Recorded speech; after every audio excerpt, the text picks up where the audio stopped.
That's the Holy Ghost saying, that's me. I'm with you. Go on. I'm leading the way. You just keep on moving. That's me.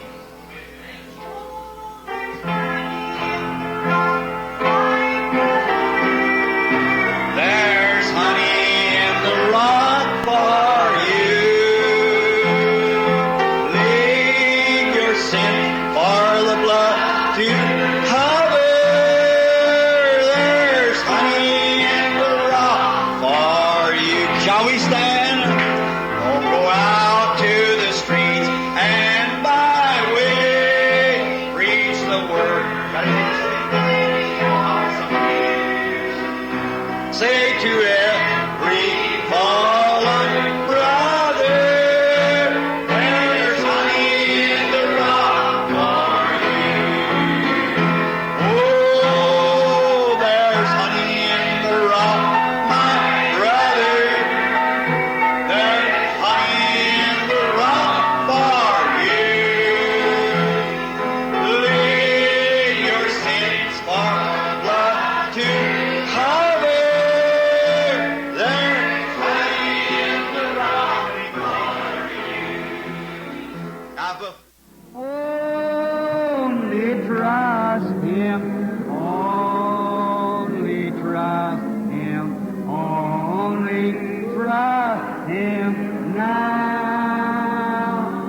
He will save you, He will save you, He will save you now. Only trust Him, only trust Him, only trust Him now. He will save you, He will save you, He will save you now. I was thinking as Ernie sang that song a few moments ago, On the Wings of a Dove. How is the melody to that? Start it for me, Ernie. On the wings of Snow white dove, sing it with me. God sent down His pure, sweet love, was a sign from above. On the wings of a dove. I understand Ernie made 2 verses of that. I'm going to make you 3 verses. Noah had drifted on the flood's many days. He searched for land in various ways. Troubles he had some, but not from above. For God gave him His sign on the wings of a dove, on the wings of a snow white dove. God sent down His pure, sweet love, was a sign from above, on the wings of a dove. Jesus, our Savior, came to earth one day. He was born.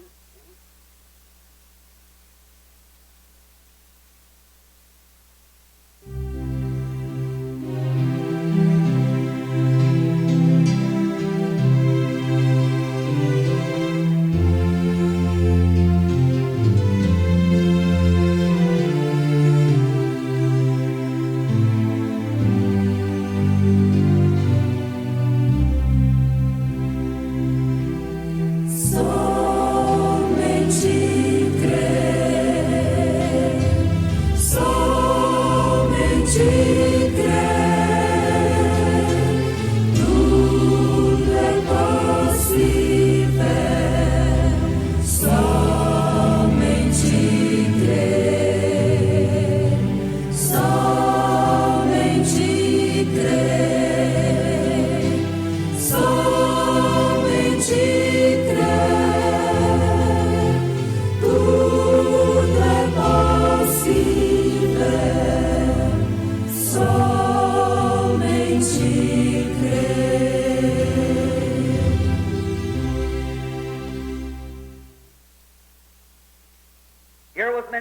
disciples all disheartened. Aqui estavam muitos dos discípulos, todos desanimados. Many things that come up in life just like we get ourselves. Muitas coisas tinham aparecido na vida, exatamente como nos encontramos. Along this journey, they were on the road home, going over to Emmaus. Cleopas and his companions, walking along the road. Nesta viagem, eles estavam a caminho de casa, isto para Emaús, Cleófas e seu companheiro, andando pelo caminho. And how little did they know on this beautiful first Easter morning that Jesus Christ was alive and among the people. E mal sabiam eles naquela bela primeira manhã de Páscoa que Jesus Cristo estava vivo no meio do povo. They thought he was dead. Eles pensavam que ele estava morto. And as they did then, so is it now. E como eles fizeram então, o mesmo é agora. Many people who really love Jesus fail to understand that he's right with us, living, resurrected here among us.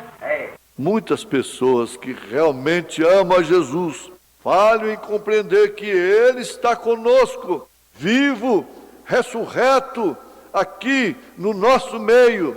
They teach it as a historical affair, something, and it is a history.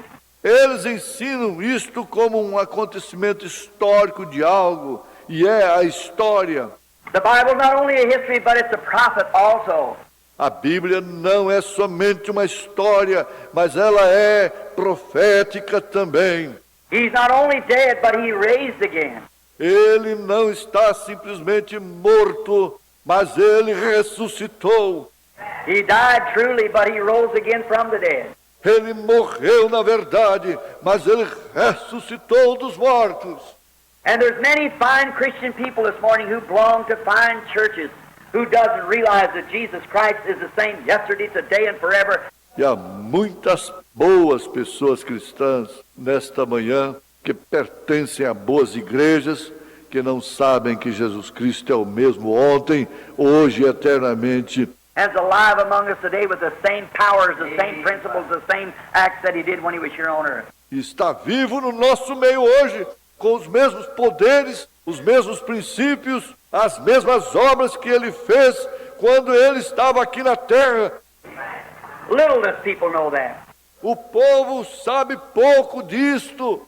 And as they journeyed along on their way down to Emmaus, about a Sabbath day's journey, about a couple of miles, I guess, on their road down, walking along the side of the road, they were speaking of his death. E enquanto viajavam a caminho de Emaús, cerca de um dia de sábado de viagem, algumas milhas, creio eu, em seu caminho, andando ao lado da estrada, eles falavam da sua morte. I want you to notice. Eu quero que você observe. Just when they were speaking, oh, why could it ever happen? Exatamente quando eles estavam falando. Oh, por que isso foi acontecer?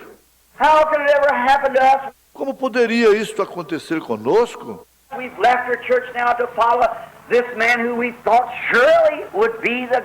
Nós deixamos nossa igreja para seguir este homem que pensávamos que, com certeza, seria o... Why we seen him raise Lazarus from the grave after he'd been dead 4 days, and how could a man that can raise a dead man from the grave ever die? Ora, nós o vimos ressuscitar Lázaro da sepultura 4 dias depois dele ter morrido. E como poderia um homem que pôde ressuscitar um morto da sepultura alguma vez morrer? But God works in his own way. Mas Deus opera do seu próprio modo. He Ele apenas, just like a seed goes into the ground and dies and brings forth again. exatamente como a semente vai para o chão e morre e brota novamente. Except the corn of wheat falls into the ground, it abides alone, says the Bible. A não ser que o grão de trigo caia no chão, ele permanecerá só, diz a Bíblia.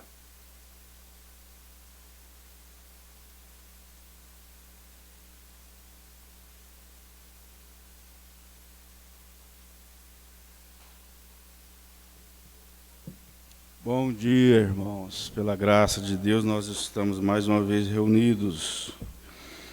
Nós vamos dar continuidade ao culto, cantando o hino de número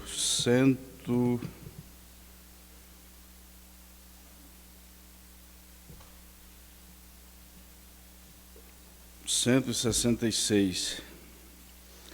Breve vem o grande dia em que as lutas findarão.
Nós vamos para a oferta.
Vamos ler os Salmos número 124, irmãos.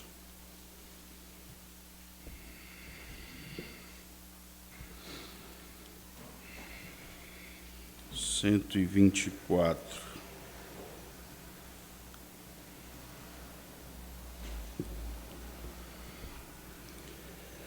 Se não for o Senhor que esteve ao nosso lado, ora diga Israel.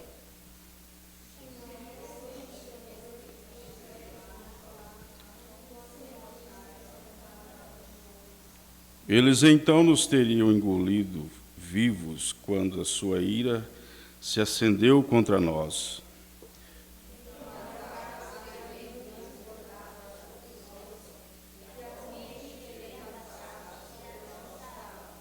Então as águas altivas teriam passado sobre a nossa alma.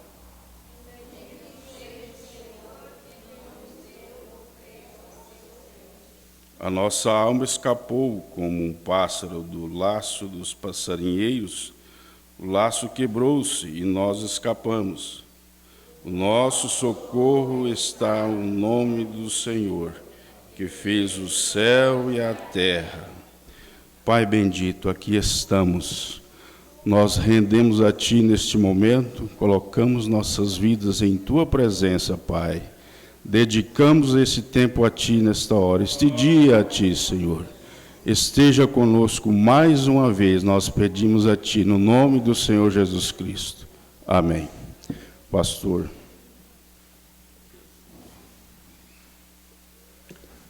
Bom dia, irmãos. Que Deus continue conosco. Nós vamos continuar a mensagem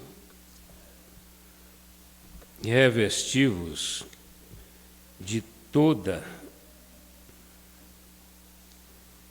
a armadura de Deus.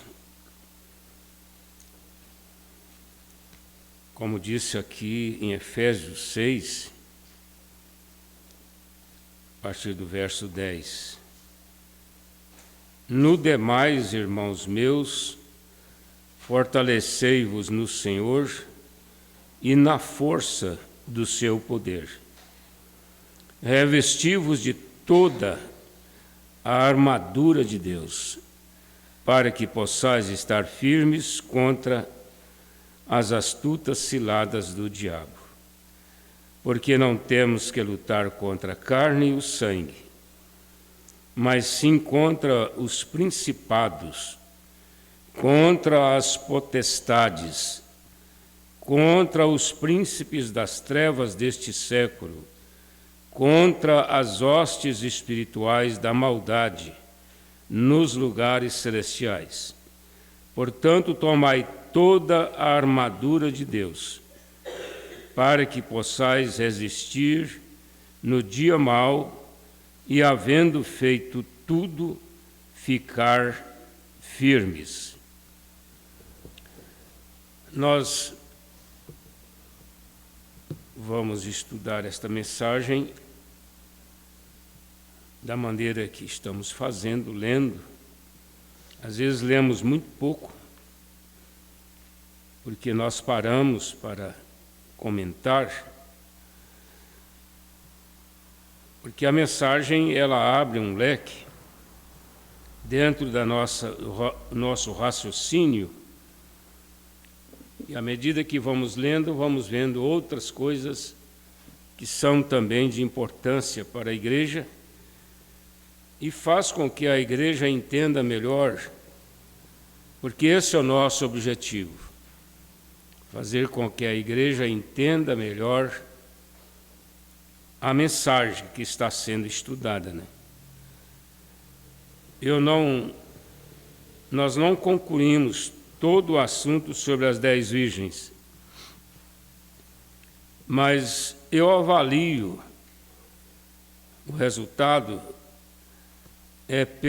pela maneira como eu sou ajudado. Se eu sou ajudado, se eu sou beneficiado, então significa que nós somos a mesma matéria, a mesma pessoa, mesmo ser humano que somos. Então, também a igreja foi ajudada, beneficiada sobre aquele ou sobre este estudo que estamos estudando, né? Aliás, as 10 virgens foi um estudo que nos ajudou muito. Se nós voltarmos hoje do primeiro parágrafo da mensagem às 10 virgens e estudarmos de novo, nós vamos aprender mais, vamos definir mais, vamos conhecer melhor sobre a mensagem. Porque essa é a condição humana, né? Você ouve, pega 10%, para quem é mais inteligente, pega até 20%. Significa que 80% você não entendeu ou não conseguiu captar. Eles dizem que se você lê a mensagem com os olhos, é claro, né? E ouve, aumenta a capacidade, porque você está empregando aí os 2 sentidos, da visão e da audição. Todo pastor da mensagem tem que ter capacidade de fazer escola dominical. Se ele não tem capacidade, ele pode até ser um ministro, mas ele está devendo para a igreja. Porque a escola dominical, ela é o culto local da igreja. Nós podemos ter outros cultos de oração, podemos ter cultos de pregação, de evangelismo, de doutrina, de disciplina, como queiram. Mas a escola dominical é a maneira que nós temos, é a forma que nós temos para ensinar a igreja.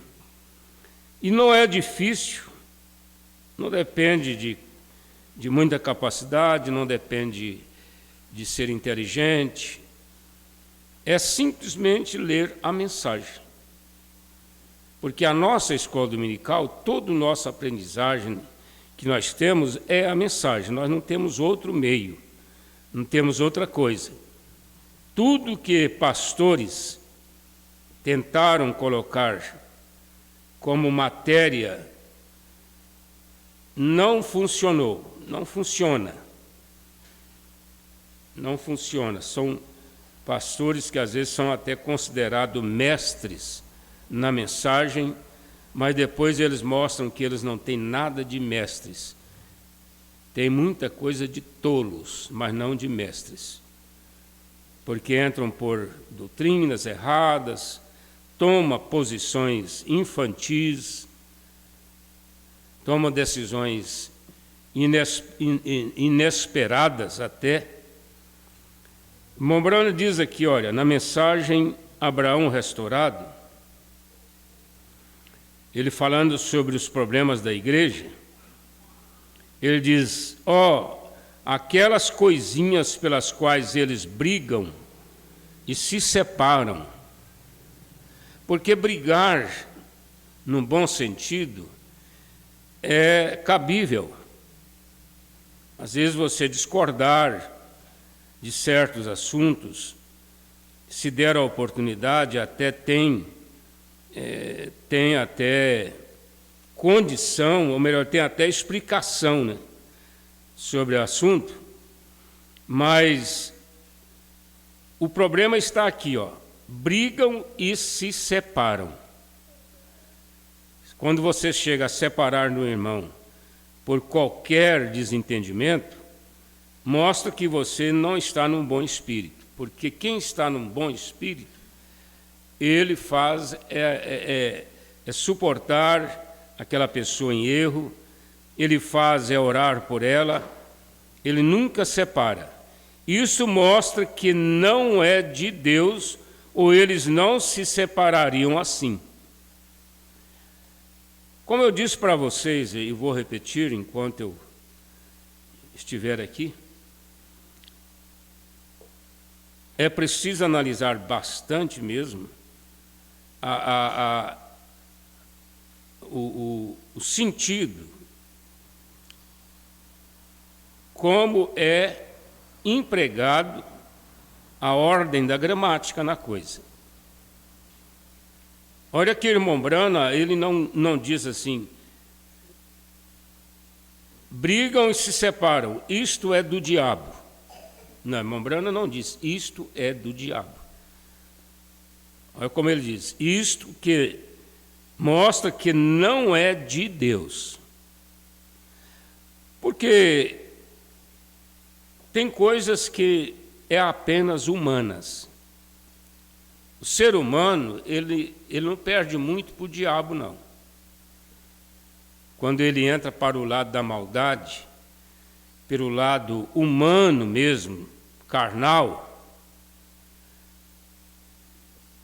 humano carnal, ele pode ser pior do que o diabo em certas atitudes, mais mal ainda.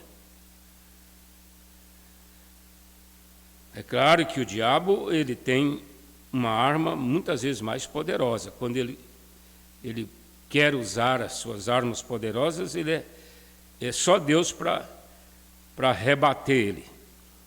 Mas não é de Deus. Significa que pode ser uma coisa estritamente humana carnal, não é?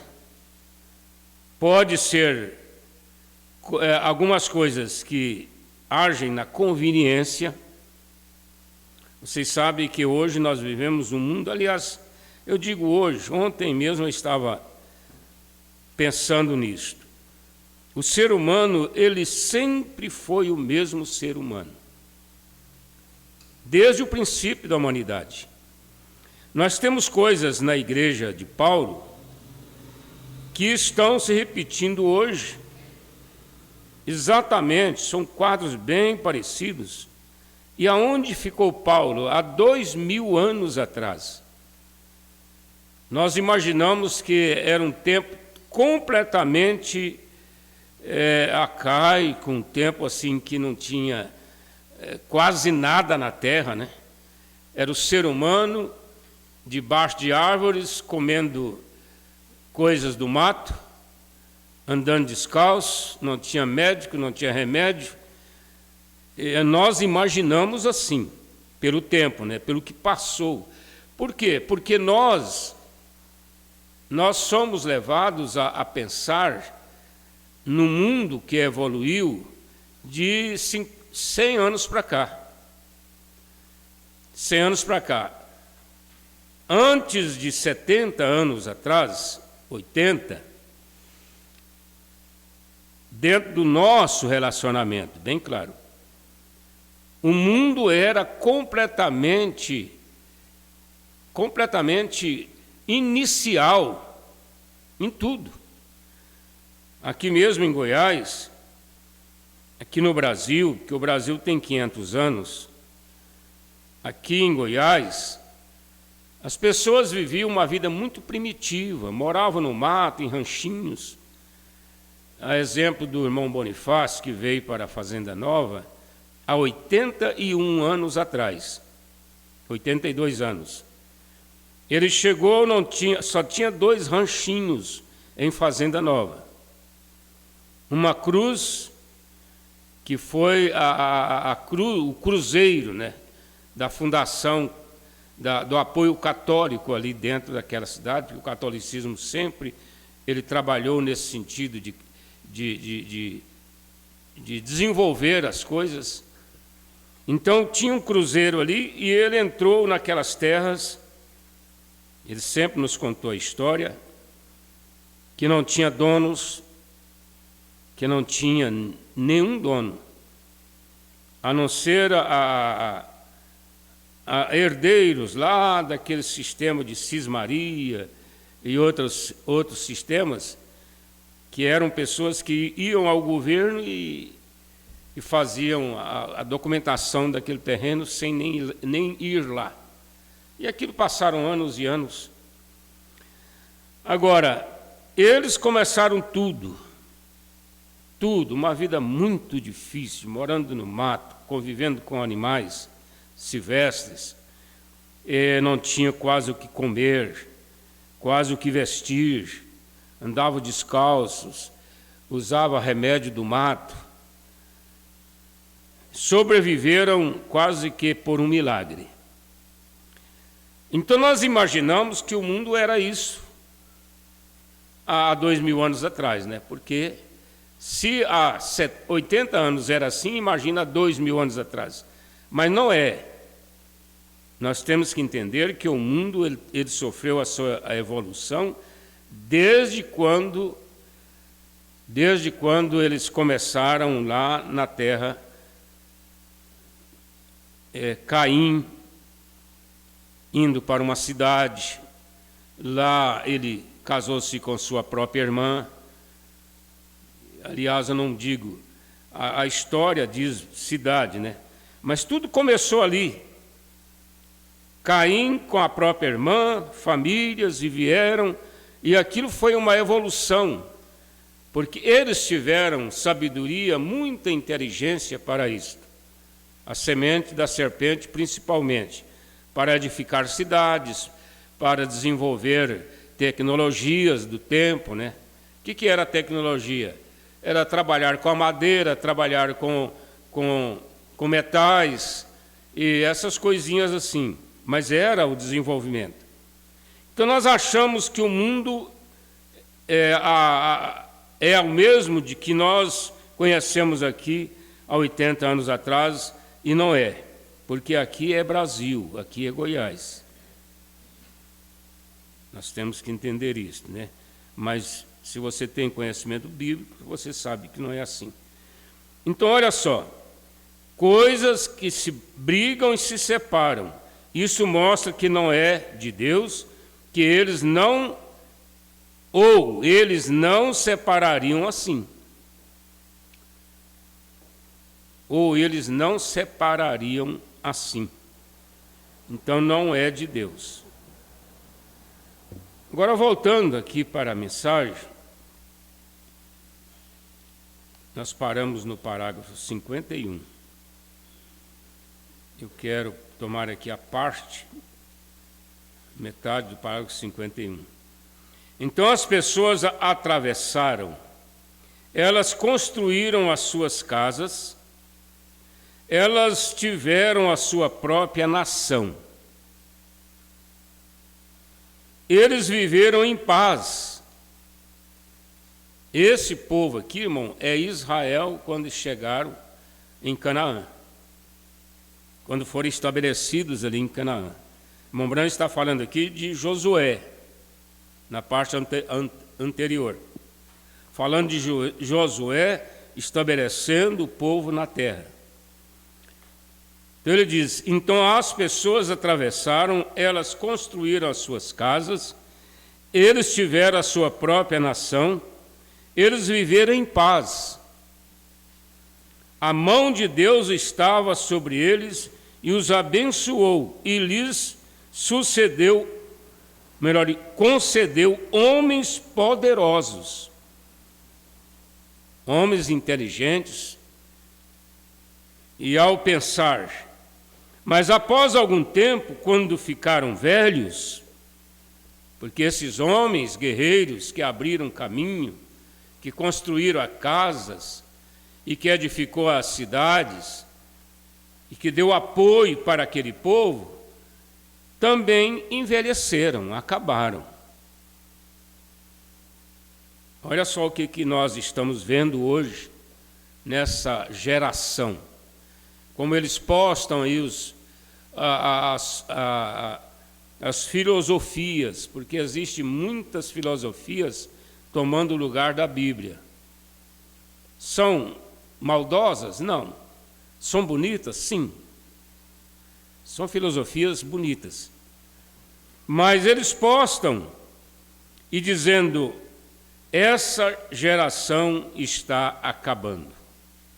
A geração que o filho passava na frente do pai e pedia licença. A geração que as pessoas trabalhavam desde a madrugada até a noite. todo mundo trabalhando, era pai com filhos de 7 anos de idade, já no cabo da enxada, trabalhando. Essa geração, ela está acabando. Estamos vendo esse clamor aí, de um modo quase que geral mesmo. Os homens que trabalham na roça, que vão para a roça trabalhar, fazer uma cerca de arame, e roçar um pasto, e fazer coisas que é do momento, porque o que era de alguns anos atrás nem fazem mais, não tem necessidade, né? Como, por exemplo, fazer tijolos, manual, oleria, arrancar toco, arar com arado de boi. Isso passou, era muito terrível arrancar toco, mas passou porque não tem mais necessidade disso. Mas o que tem hoje, que é cuidar de uma fazenda, cuidar do gado, roçar o pasto, arrumar a cerca, esse povo está acabando. Daqui, talvez a uns 10 anos, no máximo, já não existirá mais estas pessoas. Porque elas são pessoas, na maioria, de 60, 70 anos de idade. A maioria deles, quase que uns 80%, já são pessoas dessa idade. E eles começam a ficar velhinhos e vão acabando. Não dão conta mais. Por mais que tenha saúde, como o irmão Antônio ali, quase 70, o irmão José Pernambuco, com quase 80, um homem que trabalha o dia inteiro em qualquer ferramenta, sem problema nenhum. Mas depois dos 80, aí a coisa vai mudando. Ontem eu estava lá em Fazenda Nova, dando a ceia para a irmã Tezinha, esposa do irmão Bonifácio, e a gente fica assim muito triste de ver uma situação daquela.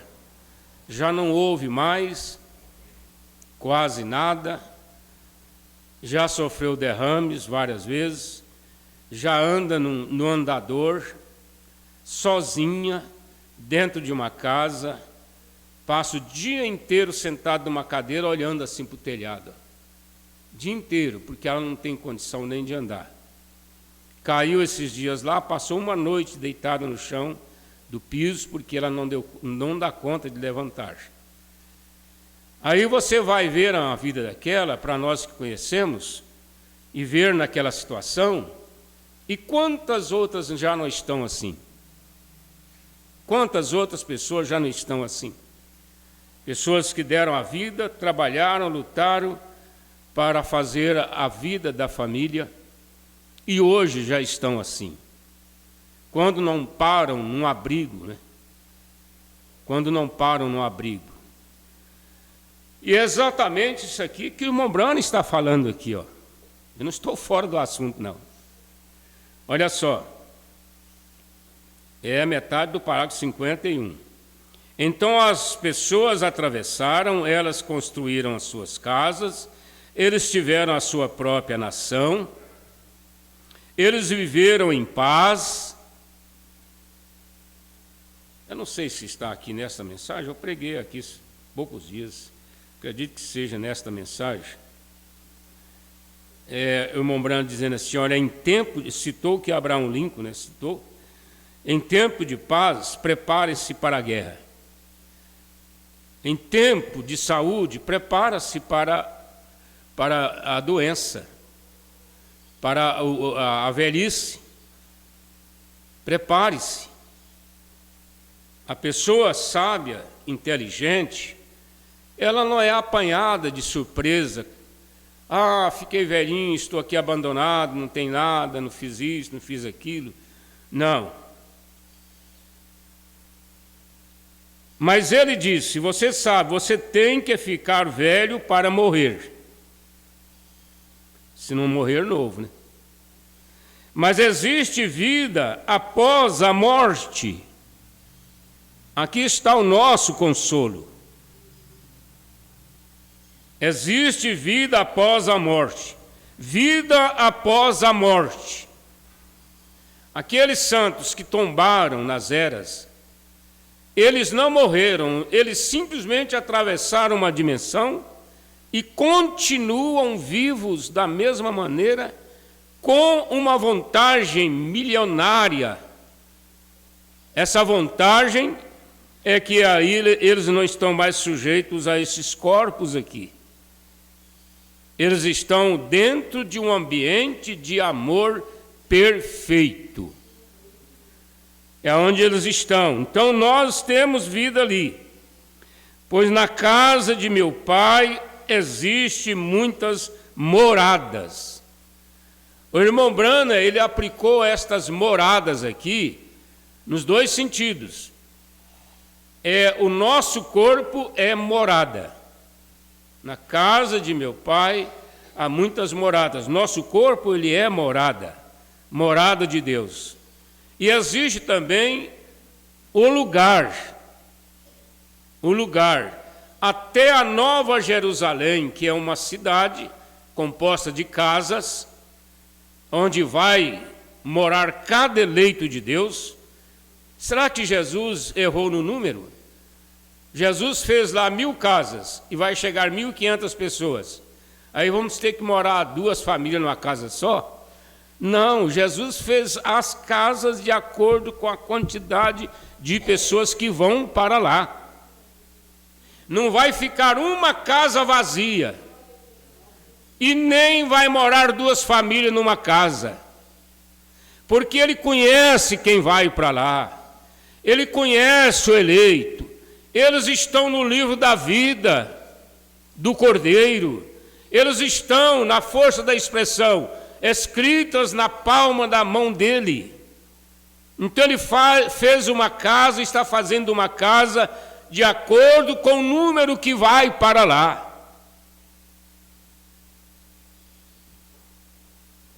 Certeza, né, irmãos? Agora, olha só. Vem o que ele está fazendo, dizendo a nós que estamos velhos que existe uma terra, e depois que terminarmos aqui, existe outra terra. Outra terra, e depois outra terra. Porque depois dessa dimensão, a sexta. Depois da sexta, as bodas do Cordeiro. E aí, 3 anos e meio lá, só de bodas. Aí voltamos para o milênio. Uma outra terra, né?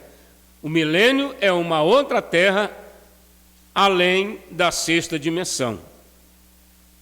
Ninguém vai ficar mais na sexta dimensão. Não vai ficar nenhum irmão sentado lá, aí um anjo chega e fala: ô, você não foi não? Já aconteceu a ressurreição, você não foi não? É que eu estava tão ocupado, irmão, que eu não tive tempo, eu não, nem vi ele saindo. Não vai ficar ninguém lá não. Quando Deus abrir a porta da ressurreição, eles vêm todos. Vão sair todos da sexta dimensão e vão estar aqui na terra para que juntos, num piscar de olhos, nós sejamos arrebatados. Olha só, dizendo que nós que estamos velhos, que existe uma terra, depois que terminarmos aqui, existe outra terra. Não era apenas uma coluna de fogo seguindo, não era apenas aquele povo no deserto, era muito bom. Eu tenho a impressão que dava uma tarde assim, eles sentavam ali e começavam a conversar entre eles. Irmãos, vocês já pensaram? Nós lá no Egito, maçando barro o dia inteirinho, buscando palha longe para colocar no barro. Eu tenho a impressão que aquilo era para dar uma liga, né? Para dar mais consistência ao tijolo. E eles apanhavam, se parasse um pouquinho ali, eles apanhavam. Lá tinham aqueles soldados ali vigiando o trabalho. E eles eram tratados como escravos. E agora nós estamos aqui, Deus cuidando de nós, nos dá água, nos dá pão, nos dá cura, nos dá um profeta, nos dá coluna de fogo. que maravilha isto aqui no deserto. Mas aquilo ainda era uma trajetória.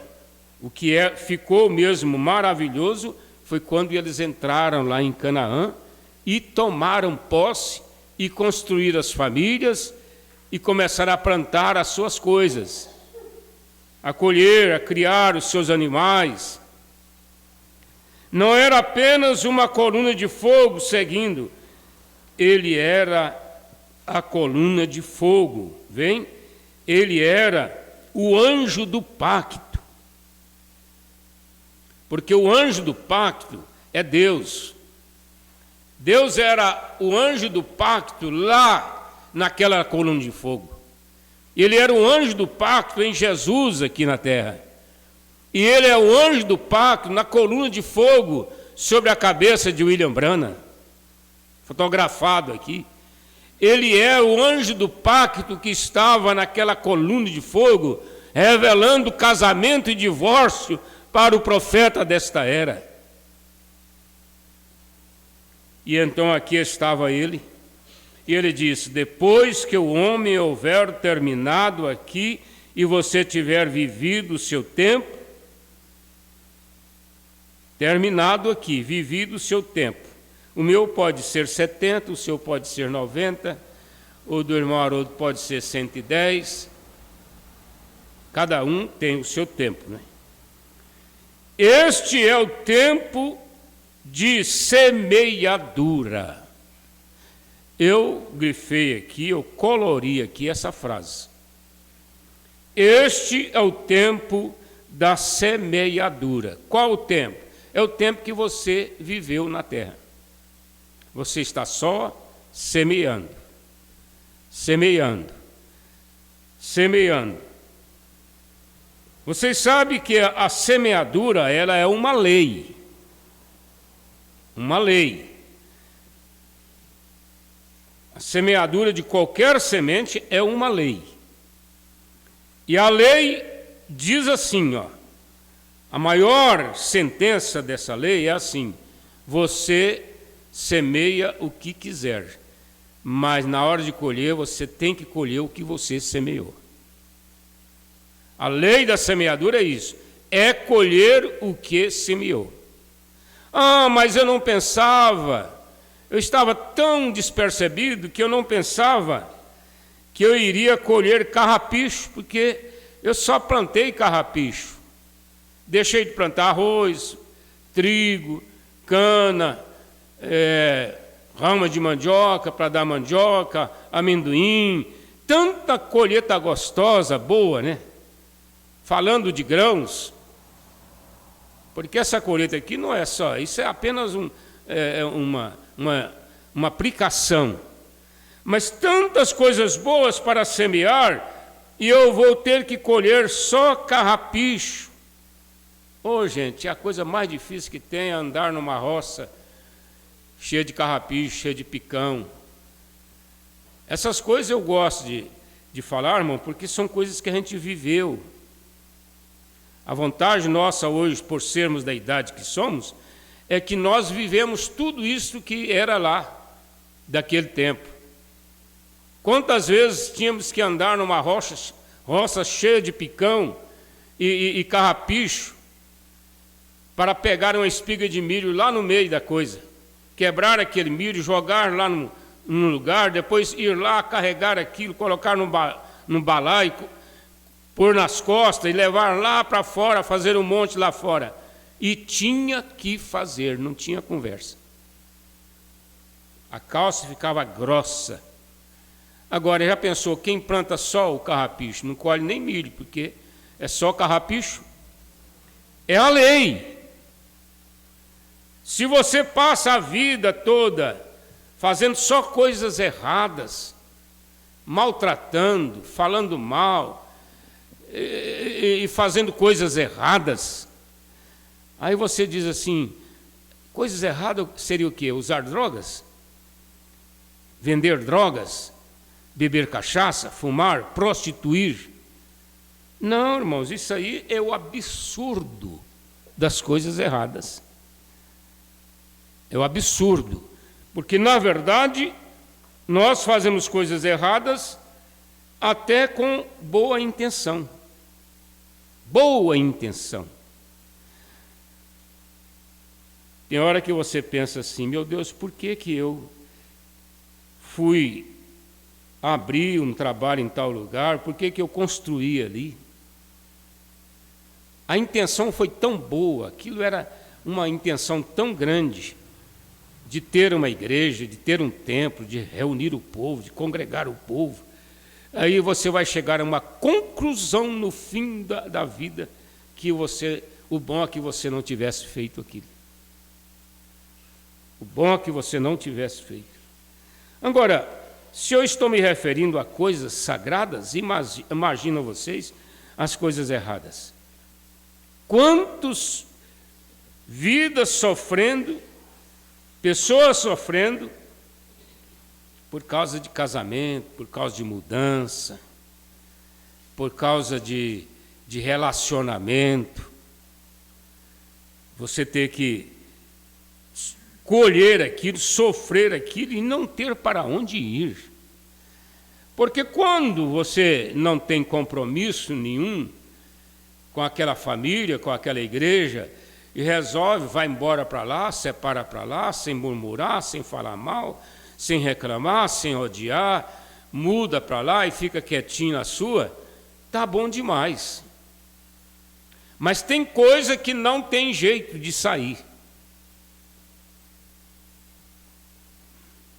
Existe uma terra além desta que o homem vive. Ele foi a sua Cádiz Barneia, que é chamado de Calvário. Cádiz Barneia, vocês sabem, que é onde Israel chegou praticamente no fim da jornada do deserto. E agora o irmão Brano aplica essas coisas, porque tem que ser aplicado. Nada aconteceu ali sem um sentido. Era tudo figurativo, né? Então é chamado de Calvário. E ele foi apenas julgado. Mas ele foi julgado por causa de você e de mim. Jesus não teria que ir ao Calvário por ele mesmo, nunca. Ele foi porque ele tomou a minha condição, a sua condição de pecador, de perdido. E ele tomou sobre ele, por isso ele entrou por aquele julgamento. Ele foi julgado por causa de você e de mim. Ele tomou os pecados de Adão.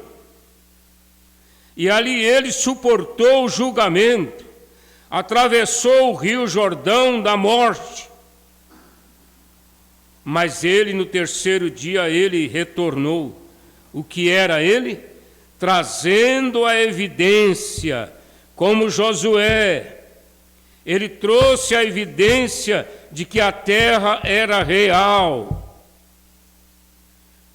O homem vive após a morte. Aleluia. O homem vive depois que ele morre.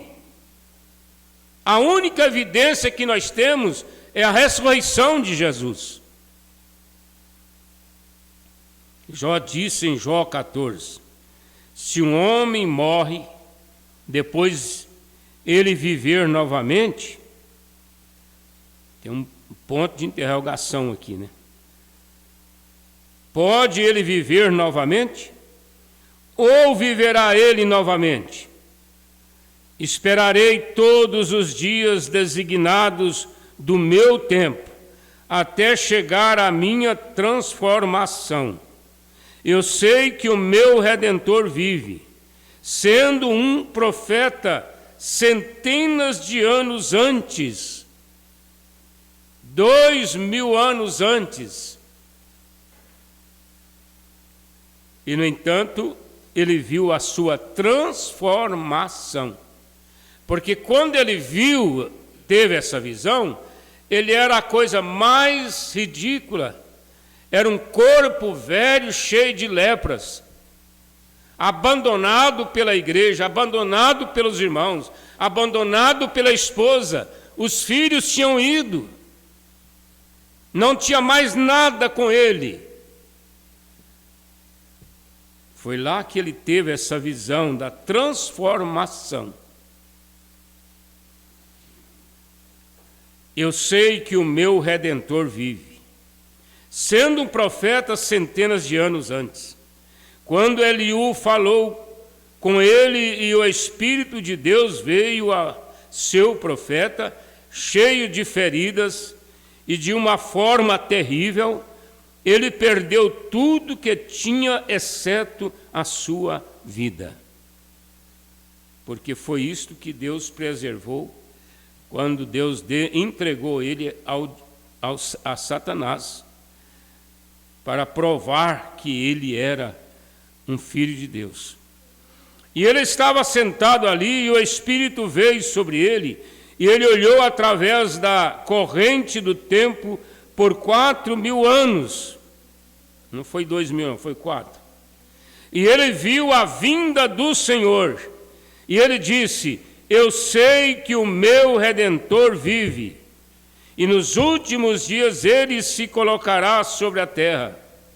Embora os vermes da carne destruam este corpo, os bichos comem ele. Vermes da carne, os bichos, comem todo esse corpo. Mesmo assim, em minha carne, verei a Deus. Por que ele disse na minha carne? Porque ele cria na transformação, o qual eu mesmo o verei, com esses olhos.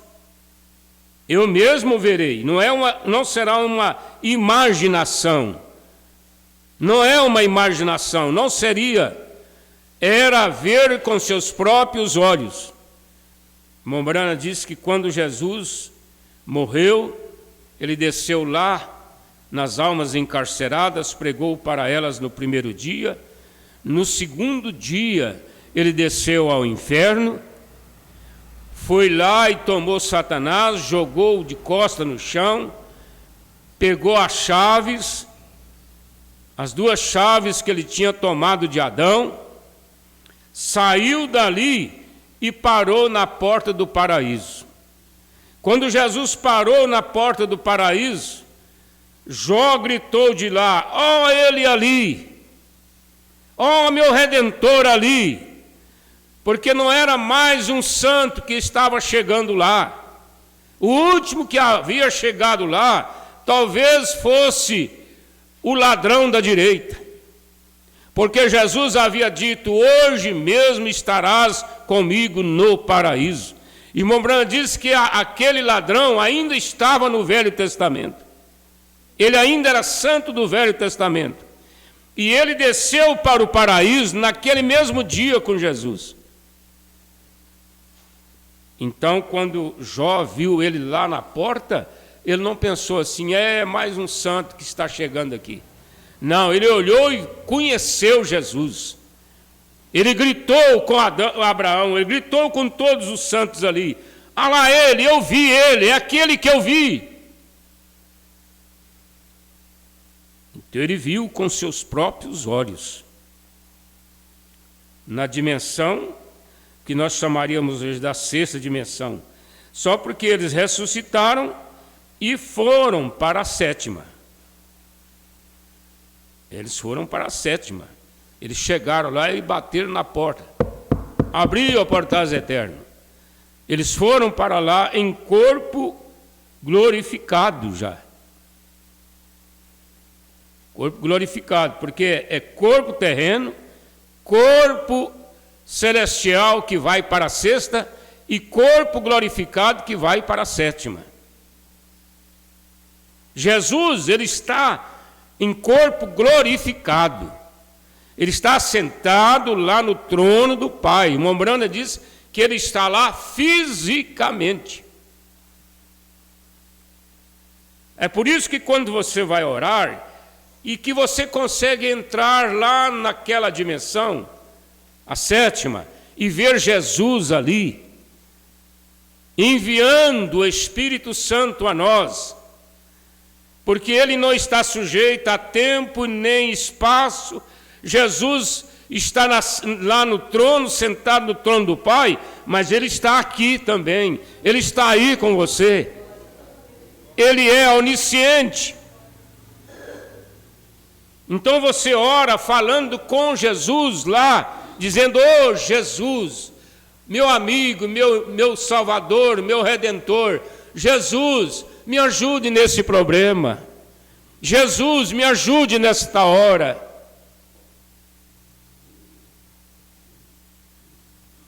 Penhor. Deixa eu voltar aqui, eu me perco. E ele estava sentado ali, o Espírito veio sobre ele, e ele olhou através da corrente do tempo por 4.000 anos, e ele viu a vinda do Senhor. Ele disse: eu sei que o meu Redentor vive, e nos últimos dias ele se colocará sobre a terra. Embora os vermes da carne destruam este corpo, mesmo assim em minha carne verei a Deus, o qual eu mesmo o verei. Meus olhos o contemplarão, e não outro. Não é o que dizem, não é o que falam. Embora Jesus disse que bem-aventurados que não veem e creem, mas não é o que dizem, é o mesmo que vou ver com meus olhos. E aqui estava ele atravessando o Jordão depois dele suportar o julgamento pelo mundo. E atravessou o Jordão, ele voltou, e alguns deles disseram: é um fantasma. Aí o corpo glorificado aí. Ele foi lá, ressuscitou e começou a visitar os discípulos. Não mais de 30, não menos de 30, não mais de 40. Esse não menos de 30, não mais de 40, e o Mombrano diz que é entre 30 e 40. Ele estava com os discípulos. Começou a andar, foi lá na estrada de Emaús, acompanhou aqueles discípulos que, Mombrano diz que aqueles discípulos estavam seguindo ele lá em Jerusalém. Aí eles mataram Jesus e eles foram embora, tristes, como que vencidos, dizendo: agora, nós esperávamos nele, pensávamos que ele fosse o profeta que viesse redimir Israel, e pensávamos nele, e agora ele morreu, e nós, o que vamos fazer agora? Falar o que em casa? Alguém usa essa expressão: o que eu vou falar em casa? O que eu vou falar para a igreja, para os críticos, para os denominacionais? O que eu vou falar depois disto?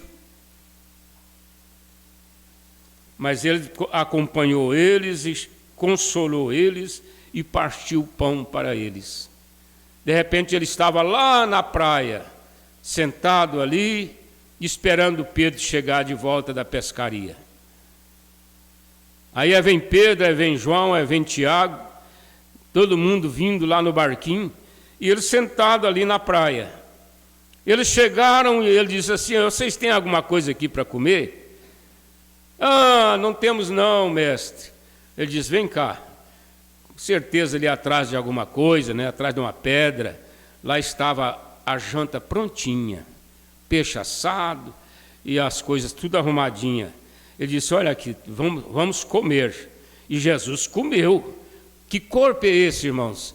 Que não para, não fica preso em lugar nenhum, aparece aqui, desaparece lá, come. Ele comeu com os discípulos. Corpo glorificado, é o mesmo que nós vamos ter lá na eternidade. Depois do rapto, é o mesmo corpo. O profeta disse que nós vamos comer lá. Vamos comer lá. Ô, mãe divina, e o cafezinho? A pessoa não chegar lá naquela mansão, né? Vai ser bom, né, irmã Dina? A senhora mocinha, novinha, cafezinho no bule, e nós vamos chegar lá: ô, irmã Divina, e aí, como é que está? Felicidade, pastor, felicidade. E graças a Deus, isso não é bobagem não, moço. É uma realidade, não é? E vocês vão esperar lá em cima, na cidade de Jerusalém. Deixa eu voltar aqui um pouquinho. E aqui estava ele atravessando o Jordão, depois dele suportar o julgamento pelo mundo, e atravessou o Jordão, e ele voltou. Alguns deles disseram, é um fantasma. Teve gente que teve medo dele, né? Aquele corpo. Disse, apenas me toquem. Um fantasma tem ossos e carne como eu tenho? Fantasma é só um espírito. Só um espírito. Um espírito aí, né? Agora, ele tem ossos e carne como eu tenho? E por falar nisto, ele diz, vocês têm algo para se comer? Sim, e eles lhes deram peixe e pão. E ele comeu, ele disse, agora um fantasma não come assim. Não conversa assim, não come assim, não tem companheirismo assim. Mas ele disse, filhos, venham e sejam batizados em meu nome agora. E eu quero que vocês confessem os seus pecados. E vocês vão e esperem lá em cima, na cidade de Jerusalém, e eu lhes darei o penhor daquilo.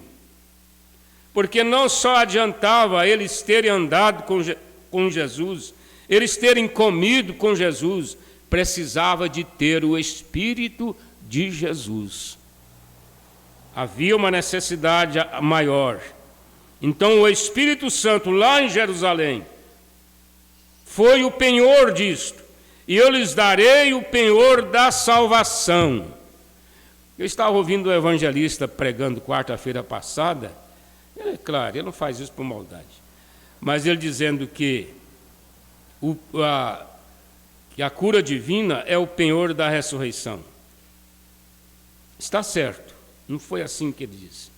Sei que ele aplicou assim de uma forma... Porque a cura divina, ela é o penhor da ressurreição. Penhor. Quer dizer, a cura divina mostra que há uma ressurreição. Não é propriamente da salvação, mas da ressurreição. A cura divina é um penhor da ressurreição. Então ele disse, vocês têm algo para se comer? Mas ele disse, filhinhos, venham, sejam batizados em meu nome agora. Esse batismo aqui não é no rio, em nome de Jesus, não, irmãos. Foi o batismo do Espírito Santo no dia do Pentecostes. Era isso que ele estava convocando a eles.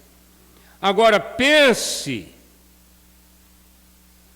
Vamos voltar só um pedacinho aqui, irmãos, para completar a minha observação que eu fiz.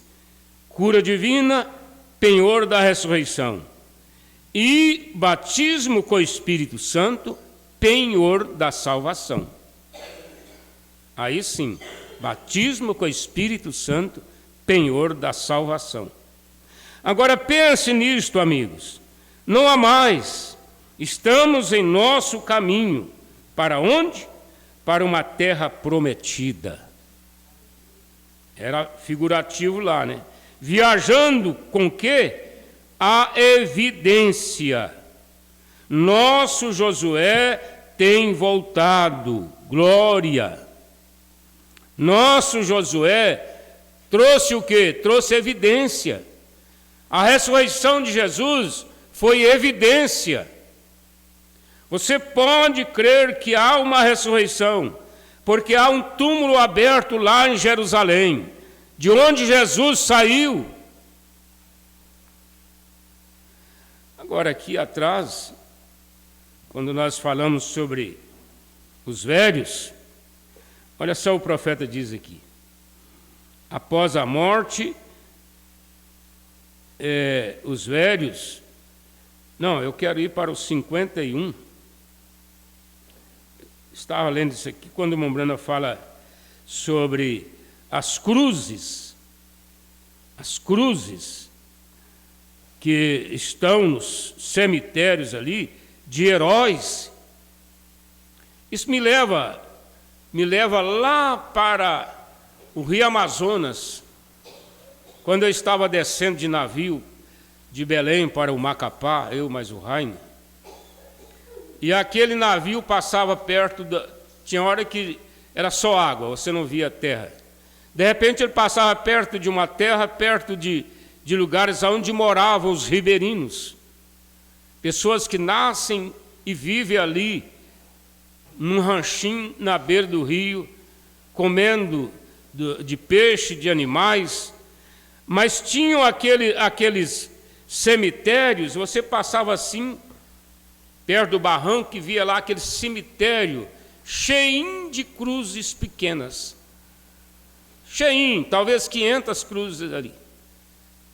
Eu ficava observando aquilo e a gente, como não tinha conhecimento, logo vai perguntar quem é dali, né? O que significa essas cruzinhas ali? Eles disseram ali porque aqui morrem muitas crianças. Elas nascem muitas crianças. Não tem controle de natalidade ali, não. Nascem muitas crianças, mas como elas sofrem a desnutrição por falta de alimentos, por falta de assistência médica, de remédios, morrem muitas crianças. E eles vão sepultando aí na beira dentro desse mato, aí na beira do rio. Aí fica lá 200, 300, não sei quantas cruzinhas. Quando eu leio o Mombrana dizendo assim, existem as cruzes destes homens que morreram pela causa, me leva lá para um assunto muito, que eu gostei muito, o camarote da celebridade. Existe um camarote das celebridades. Quem são as celebridades? Lá daqueles dias, era Moisés, a celebridade. Era Josué, a celebridade. Não era o Datã, não era o Coré e o Abirão. Não, eles não eram celebridades, eles eram rebeldes. Existe a celebridade Paulo, a celebridade Martim, Lutero, Wesley. E temos celebridades nesses dias, de pessoas que sobressaíram, que trabalharam, que lutaram pela verdade, para que o Evangelho fosse pregado. Não é só da mensagem, não. Nós tivemos aí Daniel, parece que é Daniel Berix, e um outro que vieram da Suécia em 1910, e abriram o trabalho pentecostal em Belém. Eu conheci lá a igreja, aliás, local, né, ela já foi mudada, mas a igreja original lá de Belém, onde eles entraram aqui em 1910, deram a vida, enfrentaram esse Brasil cheio de febre amarela, cheio de malária, cheio de tanta coisa, e eles sofreram, deram a vida deles pelo evangelho pentecostal aqui no Brasil. São celebridades. Celebridades. Voltando aqui, irmãos, onde estávamos lendo, né? Então, a primeira coisa, você sabe,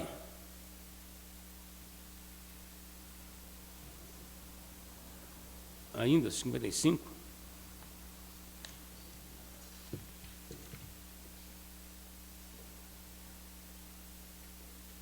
Não, 55 está bem atrás, irmão. Quanto? 55.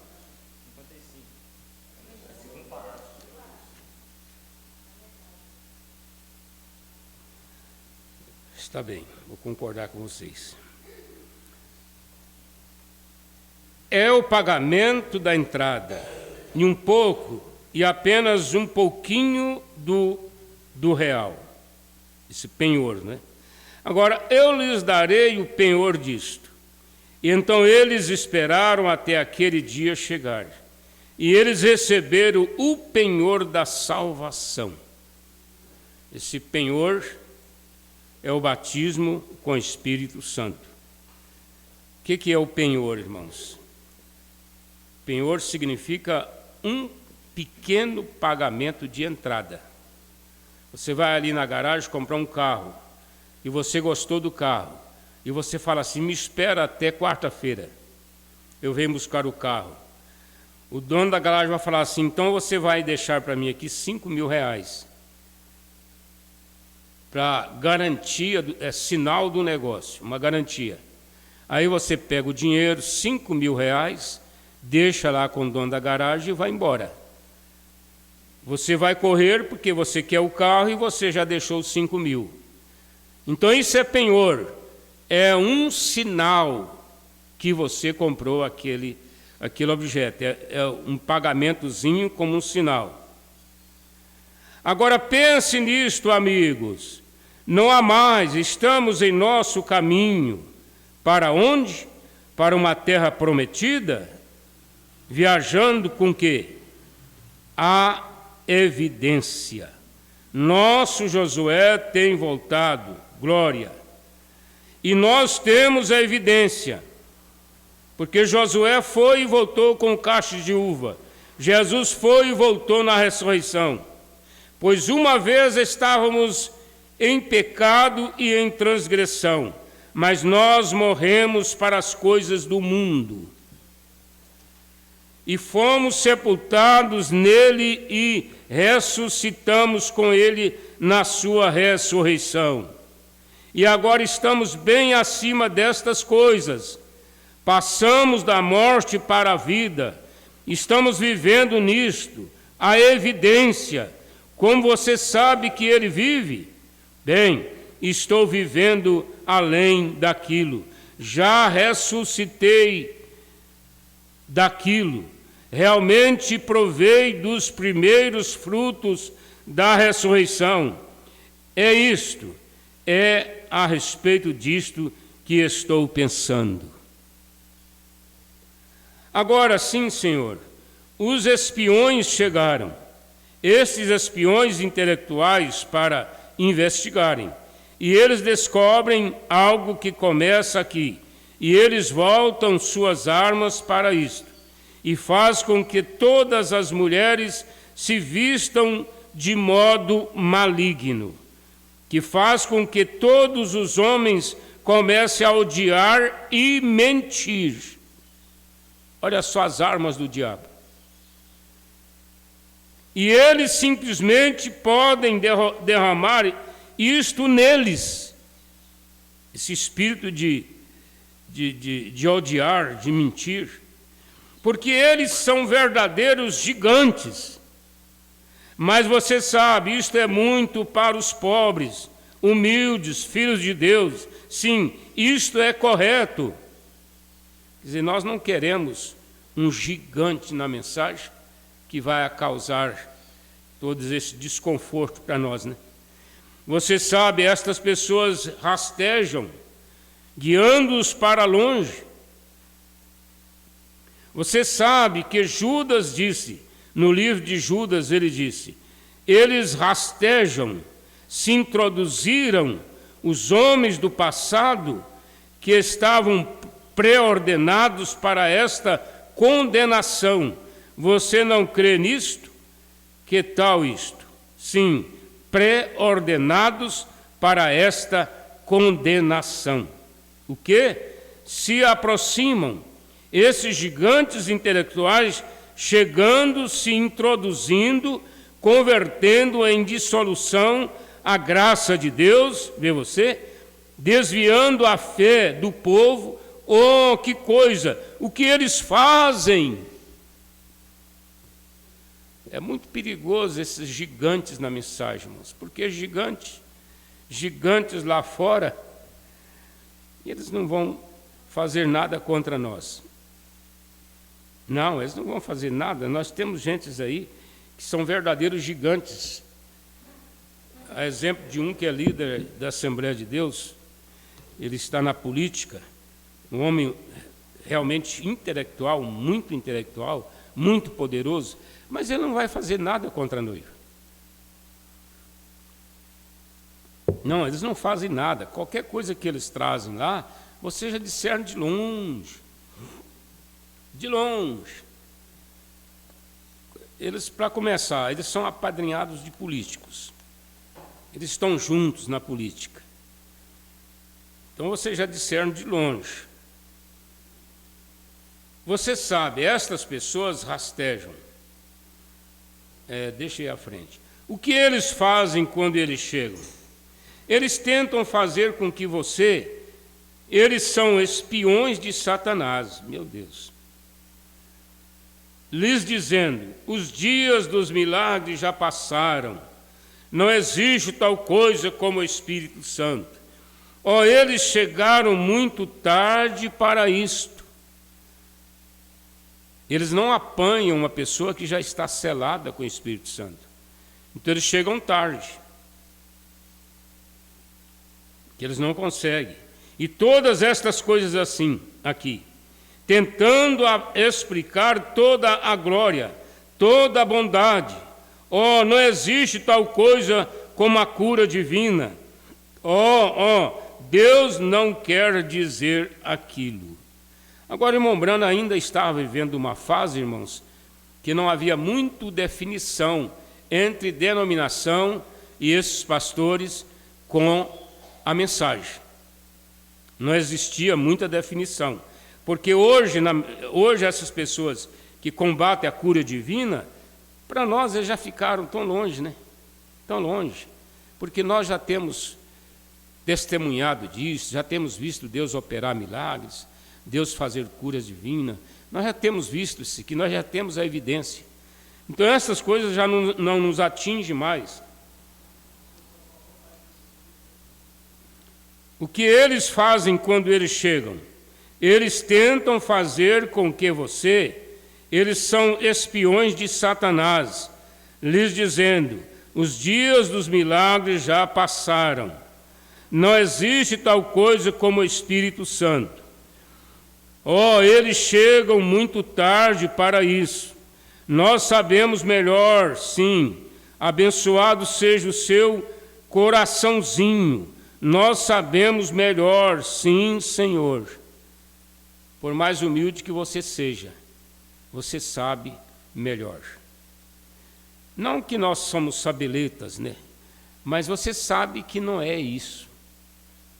Mas o que eles fizeram? Eles estão tentando fazer com que exatamente como Satanás faz, ou fez, perca a sua fé na palavra. Eles estão tentando dizer, os dias dos milagres passaram. O que nós lamentamos, irmãos, muito, apesar de que não temos nada a ver com isso. Eu não sei se eu posso fazer uma comparação que me veio na mente aqui, mas morre um bezerro lá na porta do seu curral. Aí você pega, amarra ele no trator e arrasta ele lá para cima, né? Larga para lá. Aquilo você não vai lá ver se o bezerro melhorou, sarou. Você não vai lá tão cedo, porque o mau cheiro atinge a região toda. Os urubus começam a voar em cima. E você não quer nem saber mais daquilo. Lamenta só a perda. Perdi um garrote, perdi um bezerro. Mas já está para lá. Então, esse tipo de pessoas que causam essas confusões dentro da mensagem, já passaram, já está para lá. Nós não podemos nem estar preocupados com o que eles estão fazendo, porque eles estão agora pregando terrivelmente contra a mensagem, chamando o profeta de mentiroso, de falso, e dizendo que a mensagem é uma denominação. Isso já estava nessas pessoas há muitos anos. Muitos anos. Eles estavam ali simplesmente camuflando uma ideia, uma convicção deles, não vai dizer que vamos culpar o fulano, culpar o Bertando por causa desta situação. Não, isso desenvolveu porque chegou a hora, mas já estava dentro da mente deles, de que a mensagem era uma denominação. Quando você chama a mensagem de denominação, você está considerando ela um chiqueiro, cheio de porcos, uma fossa negra cheia de fezes. É a mesma coisa. Denominação perante Deus é um mau cheiro. Então nós não podemos chamar a mensagem de denominação, porque você está jogando ela na condição mais ridícula que você possa pensar. Agora, onde está a blasfêmia contra o Espírito Santo? Está justamente aí. A blasfêmia contra o Espírito Santo não será perdoada nem no trono branco. Embora aquela pessoa chegue ali com a mensagem do Mombrana, chegue ali com a Bíblia, chegue ali dizendo que pregou a mensagem, que ganhou almas, Jesus dirá para eles o quê? Nunca vos conheci. Nunca vos conheci. Então, não existe perdão para quem blasfema, nem no trono branco. Vocês têm que entender isso. É muito pesado blasfemar contra uma obra. Mombrana diz que blasfemar contra o Espírito Santo é blasfemar contra uma obra do Espírito Santo. É a blasfêmia. Voltando aqui. Mas o que eles fizeram? Eles estão tentando fazer com que você, exatamente como Satanás fez, perca a sua fé na palavra.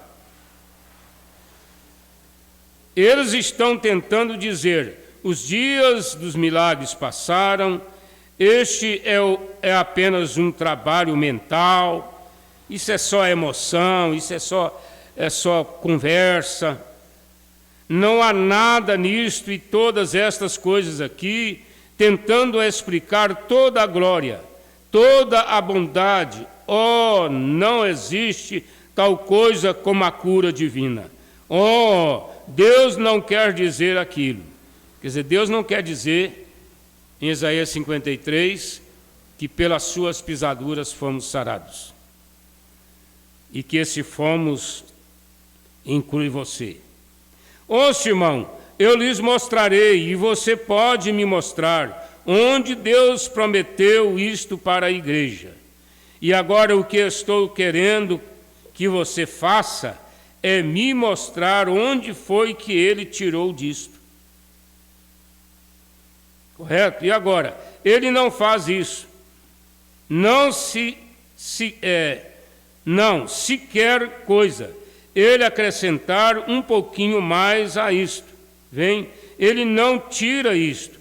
Ele apenas adiciona um pouquinho mais a isto, como ele fez com a sua palavra. Ele disse, a sua palavra é isto. É ponto final. Deus falou, é ponto final. Não tem como discutir o que Deus falou. Porque ele nunca tira, ele acrescenta. A Bíblia não diz lá em Colossenses 1, aquele que começou a boa obra, a aperfeiçoará até o dia de Jesus Cristo.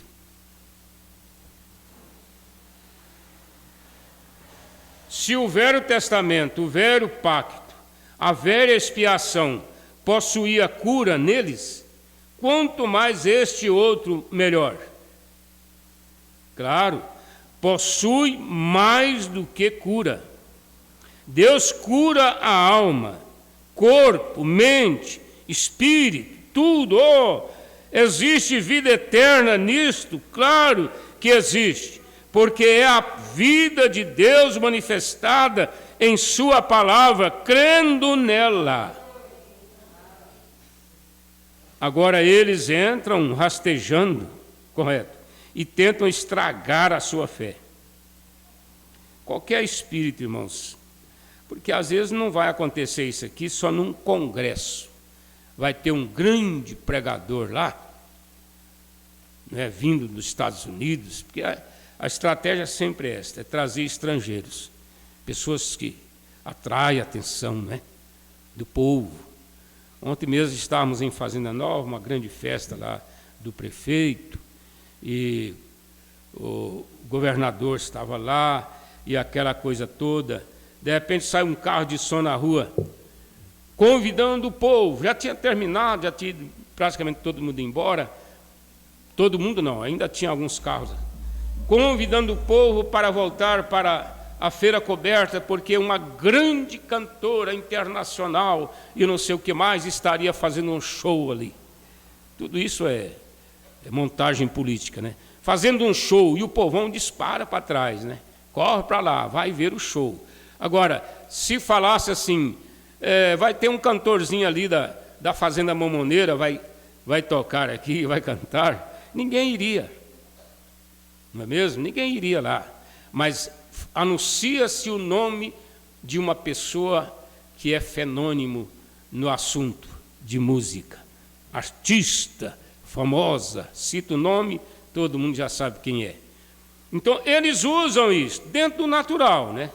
Eu analiso assim, dentro do natural. Isso aí é natural da política, do mundo, é natural. Mas dentro da mensagem, meu Deus, dentro da mensagem, ter que rastejar estas pessoas para dentro da mensagem. Agora, isso não existe só no show, só no encontro, só numa convenção. Pode ser que você encontre alguém ali na rua ou na sua casa ou em algum lugar que vai tentar fazer isto individualmente com você. Ele vai tentar entrar na sua cabeça para fazer você descrer da mensagem, descrer do pastor. Se tem uma coisa estratégica de Satanás, é esta: fazer com que a igreja descreia do pastor dela. É uma estratégia muito forte. Às vezes ele traz até pessoas, eu não esqueço, eu comentei isso agora há pouco. O irmão Agostinho, lá em Goiânia, quando o pastor João Batista, um grande pregador, ele não foi lá falar que era mentira e nem que não era verdade, porque o fogo estava aceso, todo mundo estava lá sentindo o calor do fogo, vendo o fogo, né? Ele não foi lá fazer isso. Mas ele chegou correndo no púlpito, pediu a palavra e disse assim: eu senti no coração de dizer uma coisa para os pastores aqui. Vocês não se diminuam diante de um grande pregador, porque cada um tem o seu ministério e tem a sua maneira. Cada um tem maneira diferente. Ele é esse grande pregador, mas na sua igreja, uma igreja pequenininha, você vai pregar e cuidar do povo a maneira como Deus te deu o seu ministério. Não se impressiona, não. Porque, já imaginaram, uma mulher nova ainda, começa a trabalhar ou relacionar, de repente aparece lá, a irmã Morana fala do garoto, né? Que tem aquele tupetinho assim penteado, cabelo cheio de gel, e agora eles deixam a barba crescer e rapam o cabelo assim perto da orelha, e fica aquela coisa típica, não é? Típica. Então, chega um camarada daquele e começa a tratar a sua esposa bem, e dar a ela uma atenção toda especial, e aí ela vai dizer assim: meu marido não faz isso, meu marido, tadinho, está tão velho, caído, já está até calvo, ele não tem esse cabelinho tão bonito. E se brincar, se ela for mesmo uma mulher vadia, uma mulher que não tem caráter, ela vai nessa onda. Mas a mulher que tem caráter, ela por si já vai saindo, já vai dispensando aquilo, já não se interessa, porque o seu marido é outro, é aquele mesmo, é aquele que ela casou-se com ele, aquele lindão lá do dia do casamento, e ficaram velhos juntos, ou não ficou velho ainda, mas já vive muito tempo juntos. Então, isso é a mesma coisa de pastor. Há pastor que, se brincar, ele pensa. Eu dá vontade de chegar lá, assim, tirar uma foto do cérebro dele na hora. Ele pensa que ele vai ser o único que vai salvar a noiva no mundo. Ou o único que vai salvar a noiva no país. É o único. Se deixar, ele corre atrás disso. Tem pastor da mensagem que sai lá de João Pessoa, vai lá em Altamira dar assistência, vem cá em Brasília, vai em São Paulo, vai em Belo Horizonte, vai não sei aonde. Se tiver gente lá para reunir e entregar dinheiro suficiente para pagar o avião, eles vão, eles pensam que eles são o salvador do mundo. Aí você vai ver as pregações deles, não é nada diferente, a vida dele é a mesma coisa, problemas pessoais a mesma coisa, humano a mesma coisa, mas a coisa é querer ser bonito. Por que um pastor tem que sair aqui de Brasília e ir lá na Bahia dar assistência às pessoas? Lá não tem pastor do companheirismo, lá não tem pastor da mensagem, mas são projetados, foram projetados, são projetados e acaba o povo querendo a eles. São bonitos.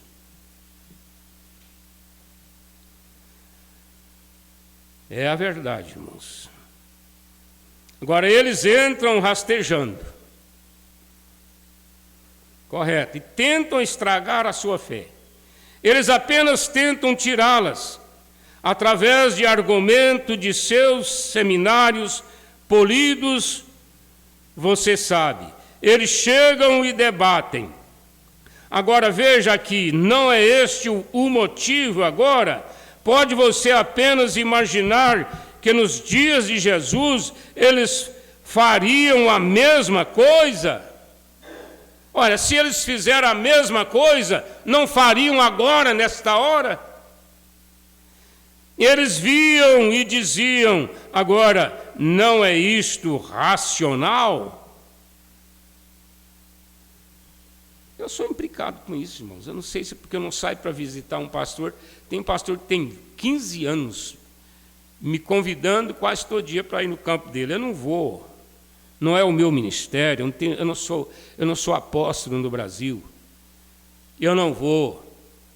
Eu tenho que cuidar do meu trabalho, da minha igreja.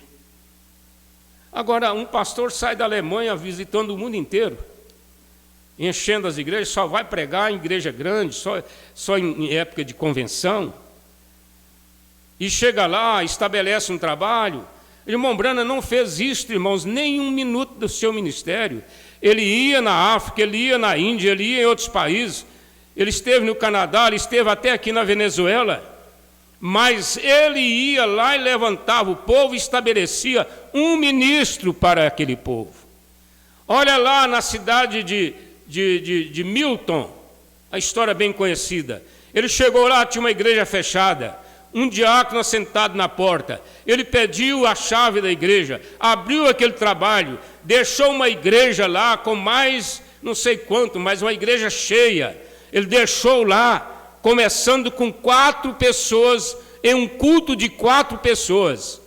Ele deixou lá e aquele diácono, ele estabeleceu ele como pastor daquela igreja. É assim que se faz. Deveriam aprender com o irmão Branham, mas não aprenderam, né? É assim que se faz.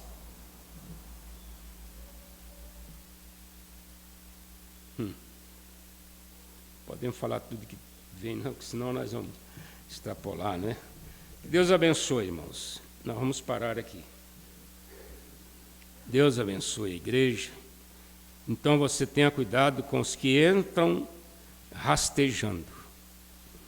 Que Deus nos ajude. Pai Celestial, nós agradecemos a Ti pela oportunidade que temos, ó Pai, de estarmos aqui juntos, desfrutando deste ensinamento, porque a armadura de Deus, ela não é apenas um revólver, não é apenas um fuzil, não é apenas uma arma bélica, não é uma bomba atômica, não é nada. A arma de Deus é esta vida sendo preparada para enfrentar todas estas coisas, essas maldades nos lugares celestiais.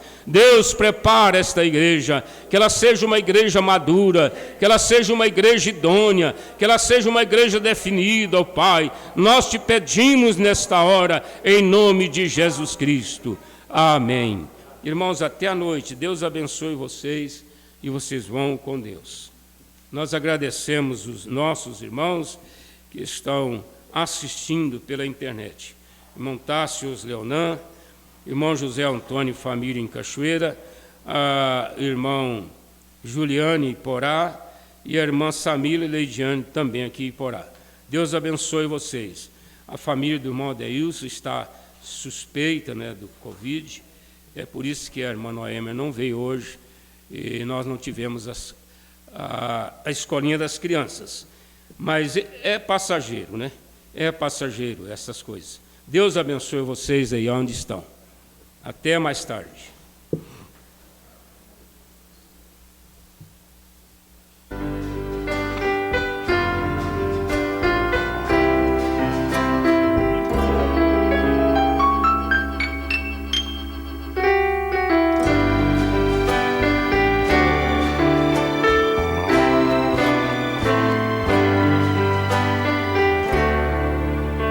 Nos pássaros que voam, na criança sorrir, eu sinto a presença de Deus.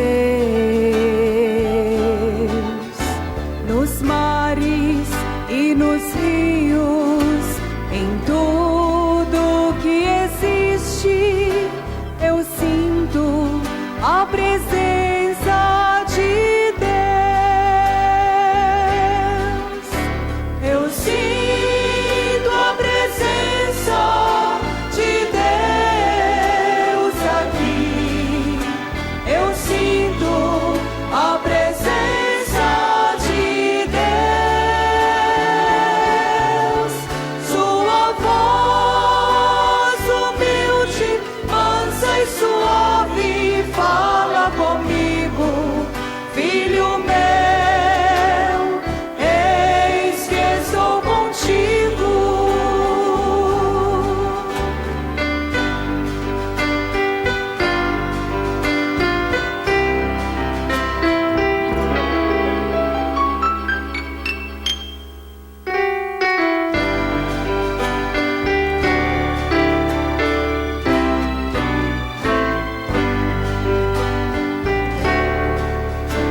Nas árvores, nos pomares, nos grandes jardins, eu sinto a presença de Deus.